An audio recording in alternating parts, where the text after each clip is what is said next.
guys, BBI here. I want to stop and say thanks for tuning in and checking out whatever the video is about that's about ready to come up next. If you could take a minute and hit subscribe, I'd greatly appreciate it. And if you enjoy what you've seen here, make sure to hit the like button. We'd greatly appreciate your support. Anyhow, guys, all that aside, let's get on with the show.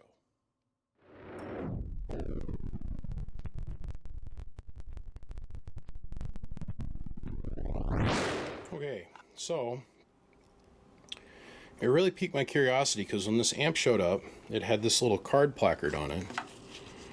It's designed to fit right here on the face of this thing. It looks very well used, doesn't it? This is laminated. See what we're getting at here? So now, the other thing was stuffed in one of the little pockets on the inside of that 3-ring binder was this little bag of parts, which is two 24 puff capacitors, a piece of silver plated wire, and a piece of Teflon tube. And then in here is the unholy of holies and the holy of holies. Now I'm gonna, at the end of the video, I'm gonna put up pictures of this instructions. Okay. This is actually the 10-meter modification kit installation instructions that come from Henry. So when you were able to buy these kits from Henry back in the day, I'm not too sure about the legality of the whole situation that was going on with Henry and the FCC and that kind of thing back when, but they used to actually sell this as a kit, as an auxiliary option. Okay, they would send you these two pieces of paper with a hand-drawn diagram. Pause on that for a hot second. And then this, which is a photocopy of some typed instructions. Okay. Now, and they'd send you this little package of parts. Now what I want to do is I want to show you step by step the actual modifications that you have to do to make this work. Now the instructions are a little confusing, and I'm going to explain to you why that is. I mean, they're very clearly put together here on this piece of paper, but I know for a fact this amplifier will not work on 10 meters. It will not. We tried to load it, it would not work. So, but it had this placard attached to it. But then again, here's the original kit. And internally on the amplifier, it's not wired the same way that the instructions say it should be wired. So that's the confusion. Now, let's pop off of this. Let's quit fixating on this for a minute, and let me get you up to speed to where I'm at. So this is the ass end of the Henry. This is one of the ones that's got a blower that blows directly up on the band switch. So if you are a cigarette smoker, I guarantee you within about 5 to 10 years, 5 years probably, your band selector is going to quit working because it's blowing all that cigarette smoke right up on the band selector. Okay? I started into the process of doing this last night. The first thing you do is you're going to remove the back. You're going to undo the 6 screws on the edge of the cabinet, and you're going to take the back off and slide it down and lay it on the floor. Okay, next thing is you're going to come around to the top portion of the deck. You're going to take the outer cover off. You're going to take the inner cover off. You're going to remove both the 3500Z tubes that are in the deck. You're going to pull the chimneys out, remove the tubes, and leave everything as it sits. You got to make sure before you do any of that, take the back off, make sure the thing is fully discharged, the capacitors are shorted. Remember, there's high voltage here. This will kill you. It's no, it hurt. It's literally next stop, God. Okay. So let me back up. First thing you're going to do is take the top lid off. Then you're going to take the protective cage off. In there is going to be a shorting bar, which is going to short everything out and make sure the whole circuit is completely electrically discharged. Then you can remove your tubes. Then you can remove your chimneys. Then you're going to come around to the back and you're going to take the back off. Now, I didn't know this last night. I thought I had to separate this upper portion from the body and went through the whole process of doing that. Way more complicated than it needs to be. I got that all apart and then went, oh, duh. I mean, I even undid the electrical harness, which is undoing all these screws and all of this. And look, it's really super simple. You reach in here, you're going to disconnect your electrics. This is going to plug into the bottom side of your deck. You're going to have your high voltage lead, and then you're going to have your filament plug. Those all need to be very carefully disconnected, because remember, the wires are older than about Jesus. All right? Disconnect all that. Then what we do is we go around to the front side of the amplifier. You're going to take your tune knob off, your load knob off, and your band knob off. Now, they sell, where did I put my little kit? At Henry, they sell this little screw set kit. This is not a set of Allens. This is like a 6-spline Allen wrench set. Okay, got a very unique spline kit to these. I got these because I've been working on so many Henrys and stuff. These work on about 80% of the Henrys. Otherwise, they use a standard metric Allen. Okay. You're specifically going to need the, what is that? The .50 Allen, and then you're going to need the 1/16 size Allen wrench to take those off. Okay, so once you get your knobs off, they're going to come off just like this. There's going to be 2 set screws on each one, here and here. See that? Here and here. This is the 1/16, and then the band switch. And don't lose these little felts. They sit behind the knobs.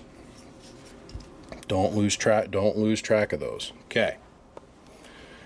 The band selector is going to be held on the same way. It's got a keyway for orientation on it. And this is what the front end of the deck's going to look like once you get it slidden out. So now we got our electrics disconnected. We've got our knobs disconnected. You're going to undo these 3 screws right here at the back.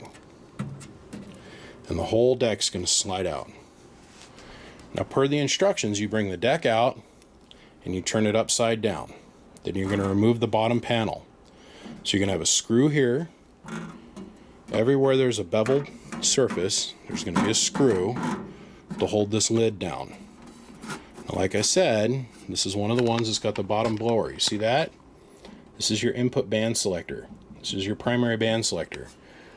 If they would have just slid this forward that far, which there's more than ample room inside the deck for, they would have moved the blower forward just, I don't know, an inch. We wouldn't have a lot of the band failure problems that we have. Because remember, when these were made, everybody smoked. So, we're going to remove this plate. Let me set this over here out of the way. We remove this plate, and this is what the bottom side of the RF deck enclosure looks like. Here's our top side.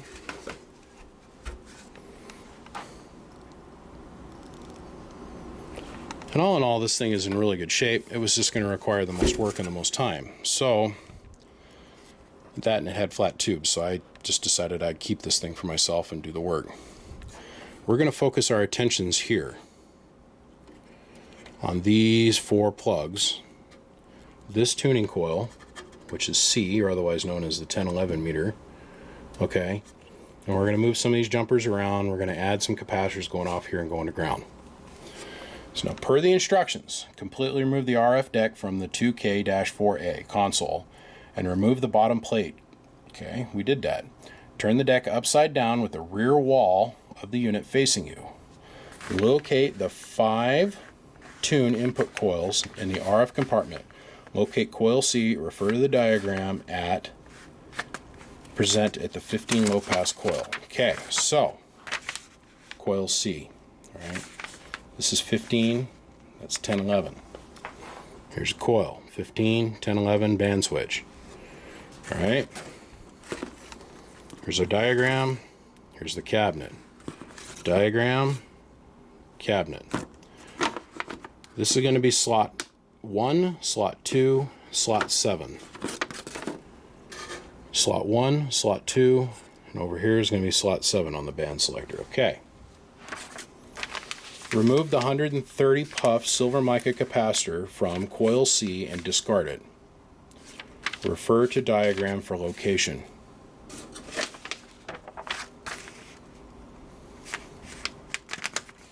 Remove from circuit. It's not present. There's no capacitor present. But there's a 330 that comes off the bottom of this coil and goes to ground. Okay. Referring to the diagram, locate wafer A, pin 2, on the tune input switch, unsolder the wire from pin 2, comma, and attach it to pin 1. So they're wanting us to take the stock wire from pin 2 and move it over to pin 1. So the stock wire from here, and we're going to move it over to pin 1. On the diagram, they show that wire coming back to this coil here, C. In reality, what I'm working with is that jumper's already been moved, which kind of lets me this is where I start questioning what I've got on hand versus what the instructions say. Before resoldering this connection, attach 2 only 27 puff capacitors to this point. Now solder the joint, connect both of the 27 puff capacitors to ground. So it's wanting us to take both of these 27 puff capacitors in parallel from connection number 2 on the band switch here to ground. Add to pin 1, wafer A. So it's confusing, isn't it? Let me reread that. Referring to the diagram, locate wafer A, pin 2. Pin 2. On the tune input switch, unsolder the wire from pin 2 and attach it to pin 1. Before resoldering the connection, attach 2. That's the confusing bit. Attach to only 27 puff capacitors at this point. Now solder the joint, connect both of the 27 capacitors to ground. Add to pin 1, wafer A, which is here. We solder these to ground per the diagram. Unsolder lead X from the top of coil C and connect this lead to pin 2 of the wafer A and solder. So from this connection on this wafer, I'm supposed to disconnect this and attach it here. Small problem. That jumper does not go to the C coil, it goes to the 15 meter coil. So they're wanting me to move this to here, that to there, this to there, and that to there, and then add off of pin 1 down to ground 2 capacitors. At least that's the way I'm reading this. Okay. Run a new bus wire between pin 7, wafer B, to top of coil and then solder connections. Pin 7 to here. Well, that's already been done. You see where the confusion's starting to come from here on my side of the street? Turn the amplifier around, locate the band switch control, remove the spline screw from the band switch shaft to remove the stop. Now replace the bottom plate, the amplifier, and insert the RF deck back into the chassis and fasten it down. The adjustment point of this little whole paragraph is hilarious to me. This step is extremely hazardous as there's lethal high voltage present, so exercise extreme caution. And then the standard that they give us with a long, completely insulated alignment tool. You can tell that this was all drawn and written up before, wrongful death suits. So here's the thing that I've got going on. Is I'm going to replicate this the best of my knowledge, and then we're going to do an emulated load setup with the tubes inside the deck. We're going to close the relay with resistance off the feed point, which is here, to ground, and we're going to see what our emulated input load looks like before we go and put the whole deck back together and try to run it. Because what I have here is something other than what the instructions say, so this thing isn't completely stock. The other thing is the spline stop has not been engaged. Somebody's already had this apart once and modified it, so we're going to have to come at it after the fact. So now that we've got that and you're caught up to present, I'm going to take this apart and I'm going to start doing the work on the inside. When we come back, we're going to have this finished, and I'm going to show you what we actually had to do to get it to work. We shall return. You ever have one of them days that just doesn't go easy? This has been one of those days. So I got the relay closed with a couple pieces of paper. We've emulated tube operation, so instead of following the instructions where they want you to tune the thing out or in the deck with everything running on high voltage on, I wanted to come along and I wanted to check all my other bands. So we emulated tube operation, and I'm going to give you guys a little hint. I had to look all over the damn place. I couldn't find it on the data sheet for the tube, but the 3500Z and the 4-400 share a lot of the same characteristics. 4-400 is about 120 ohms worth of resistance in operation, so we can extrapolate from there. So I created emulated input load. We're a little bit low on our resistance. We're at 50 instead of 60. So it's got to be adjusted just a little bit out. Now what we're looking at here is this frequency, and then this number right here for the red cursor indicator, okay? So at 3.7 meg, it's got a 1.44 input resistance, okay? So we're going to go around here to the front of the amp. I'm going to click it to 75. 1.45. So we'll jump our frequency up a little bit. Still a 1.7. So we're going to click this around to the 40 meter position. And so now we've jumped off of this tuning coil here, and we've jumped to this tuning coil here. Now let me just say that this would have never worked the way this was tuned on any band. It was so far out of whack. And the 15 meter slug has been chooched clean off, and I'll explain that when we get to the other side of the box. Okay, so we're going to roll our cursor indicator up to 7 megahertz, crest in the top, bam, 1.4, right at the edge of the 40 meter band plan. Okay, so we got 40 dialed in. We're going to go on to 20 meters,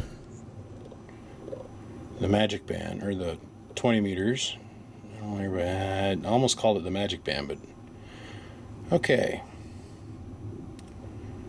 So right around 14 megahertz, we're to 1.3. I don't like that.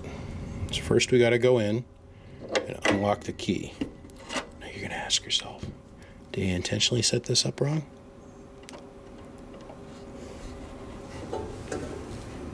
Okay. So look at how flat that dip is at the bottom. That's what we're shooting for. Look at that. Nice and even. From 13.6 to 1.3, flat response to 15 megahertz, and we got a deep cut after that. So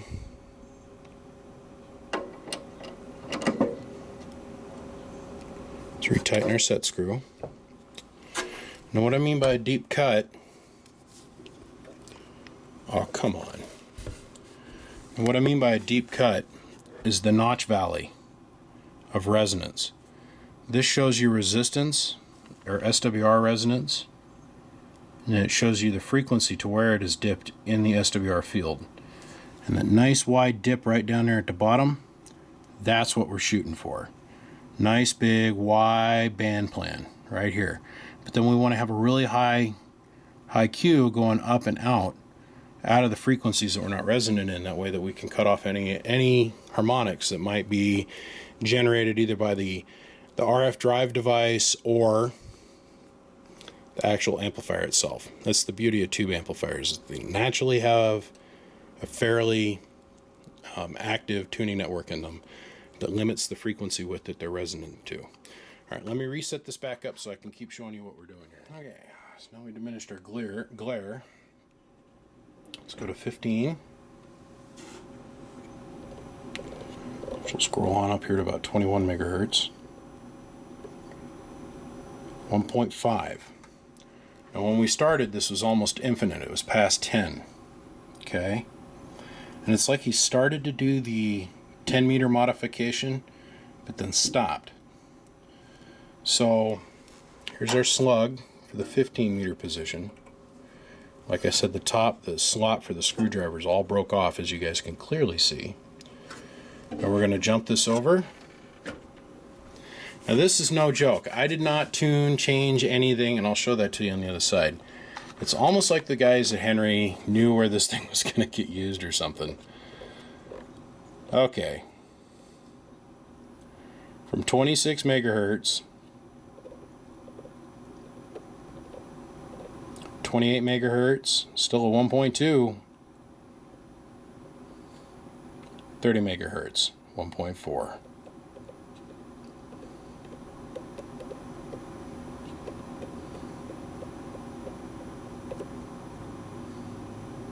.061.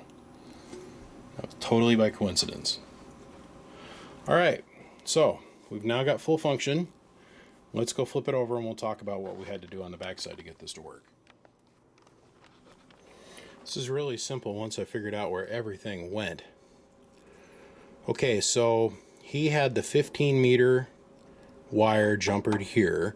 Then he had another jumper that came off of here and went around to the 10-meter slug. So this is your 15-meter slug.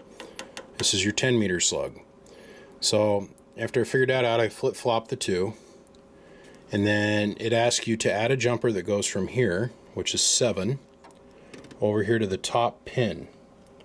Off the top pin, you'll find a third 200 or 27 puff capacitor that goes directly down here to ground, which is the shield ground.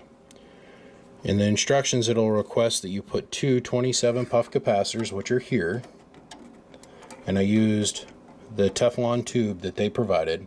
I went to the ground pin here and I came over to pin 1. Okay. Off of pin 1, the jumper goes down and goes to the bottom slug post. Off that bottom slug post, you'll have a 30 puff capacitor that goes from here, also coupling back down to ground here. Okay, so from the bottom of the post to ground, 30 puff. From the top post, you'll have your 24 puff, and then over here on pin 1, you're going to have, or pin 1 right here, you're going to have your 50 puff worth of capacitance, or dual 27s. So, yeah, 54 puff worth of capacitance. He had these leads flip-flopped, and I feel bad for the guy because I'm sure he tried to run this thing or tried to convert it, couldn't figure out how to make it work, and probably got very frustrated with it, set it in the corner, and never used it after that. So after that, we retuned all the slugs. We emulated load to ground from here to the pin down to ground. We emulated load with the tubes in the socket, of course, which simulates the tube operating, which gets us in the ballpark. So now I'm going to go ahead and we're going to put the deck back together. We're going to show you each one of those steps. But before I do that, on the front of the deck,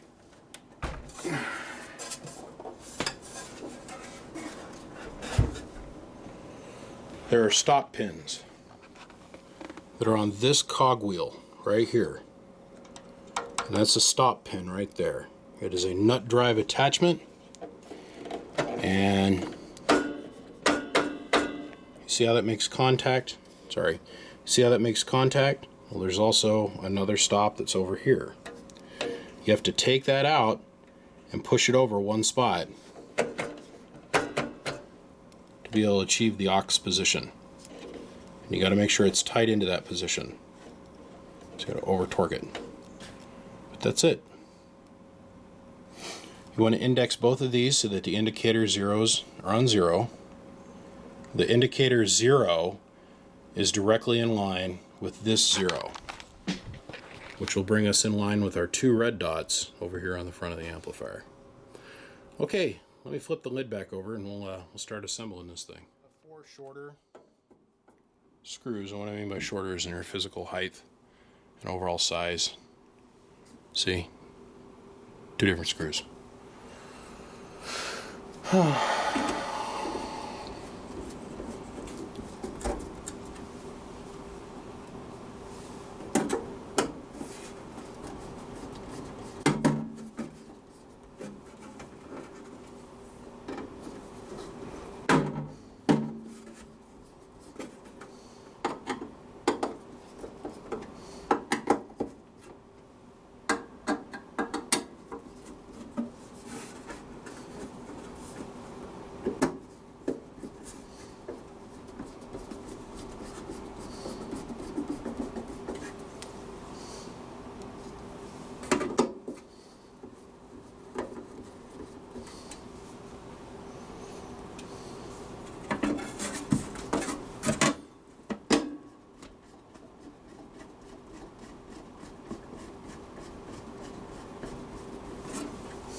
They do make and sell at Harbach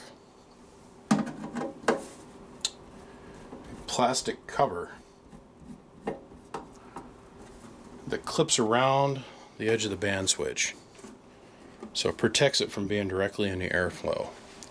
I am not a smoker, not gonna be a smoker, and like I said, this is now my personal box. So, armed with that knowledge, I am not going to put the plastic cover around the band switch.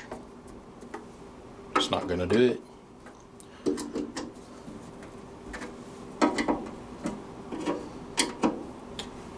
So, let us not forget that we're going to leave that hole open, and this hole open, because that's how the thing marries up to the deck. This would be your opportunity when you have this thing apart to go in here and change to a SO239 connector. A little fly? What is that? Change to an SO239 connector. This comes with a BNC on it. Okay, so you can get a BNC to SO239 adapter, but a lot of guys like to just go ahead and change that out. This is already pre-done. So on that note, we're going to slide this thing in the deck. Okay, now took the band knob off the front of the amp, and the other thing that we want to pay attention to is this harness. We don't want to damage, nick, or scratch this harness in any way. This is what runs our meters and controls the on-off from the amplifier. So,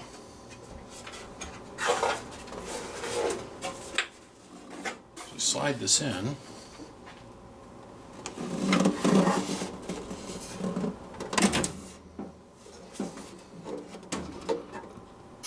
Very carefully guide this inside the deck. Marry up our holes at the front.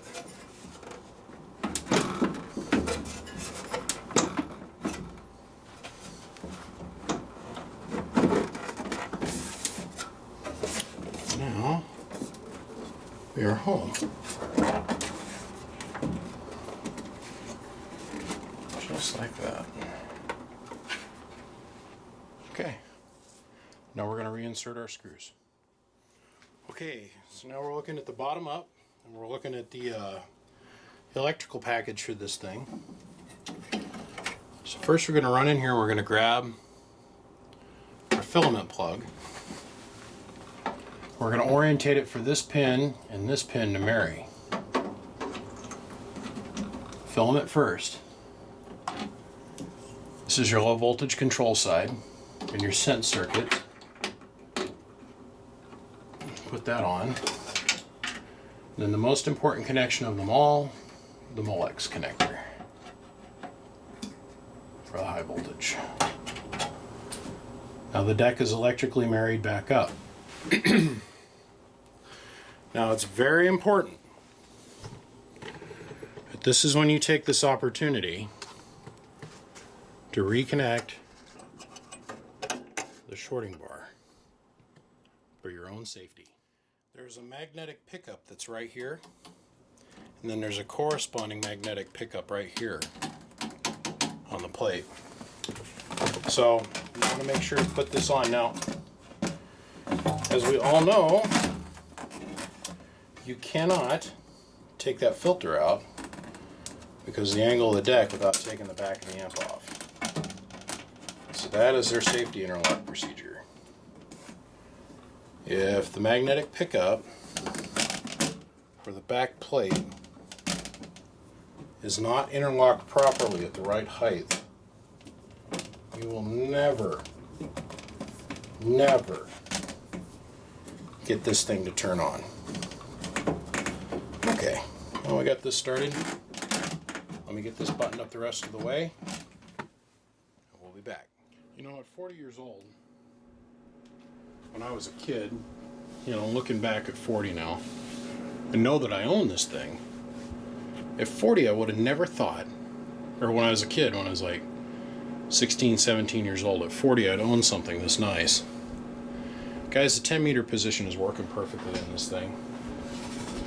Like I said, this was kind of a hack job.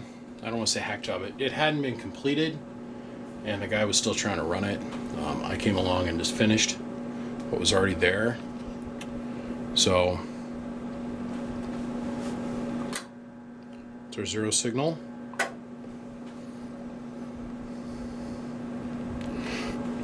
Let me explain to you what we got going on. This here is a 50-watt reflex slug sitting between the 2-pill driver and the Henry 2K-4. Okay?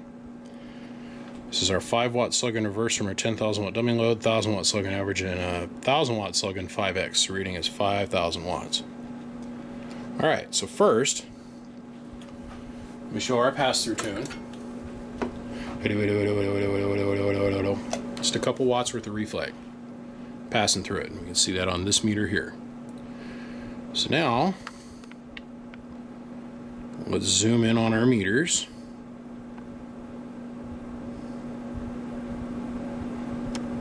Okay. Remember, the tubes are these are the bench tubes that are in this thing right now. 340 watts going in, 300 watts.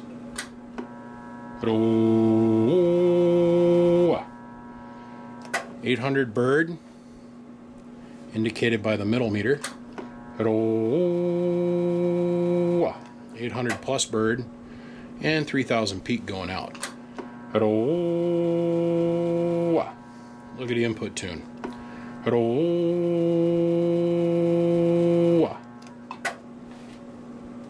3 watts of input reflect, 10 meters. I'll call that good. I really will. I'll sleep comfortably at night knowing I did it. Now the scary bit is we're jamming the shit out of this box. So, oh, goodbye monetization. Oh well.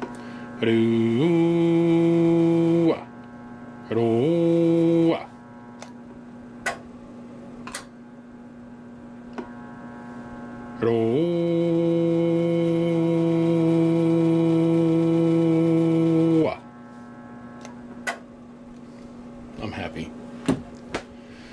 Guys, make sure to watch the end of the video. If you have any questions about the installation instructions, I took a bunch of still pictures. The next 3 or 4 minutes are going to be of just still pictures. I'm going to put them up there for minutes at a time. That way people can go ahead and pause them and read them if they need to, for whatever reason. I just wanted to show you the step-by-step process of being able to get this thing taken all the way apart. And yes, it does work on all the other bands. And this will probably be the last time it's ever actually used on HF. Or, pardon me, not on HF, but on 10 meters. It's going to slide right over. And I'm going to take it, and I'm going to probably put my ICOM 7610 is the latest one that I got over there. Take my 7610 and dump it directly into this thing. It's never going to see this much drive ever again the rest of its life. We're going to put 2 new tubes in it, and we're going to move on with our day. So, on that note, guys, I appreciate y'all tuning in to check me out to do this little thing. Make sure to check out the notes at the end. We're asking every little drop of juice out of this thing.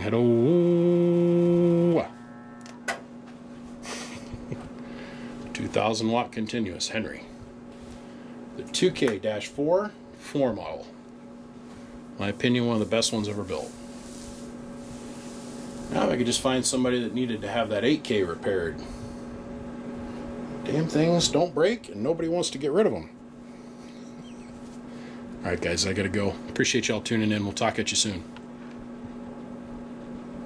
From the biggest mud duck in Idaho. If you have any questions or anything I can ever do to help you, call this number. I'll help you out. Bump bump.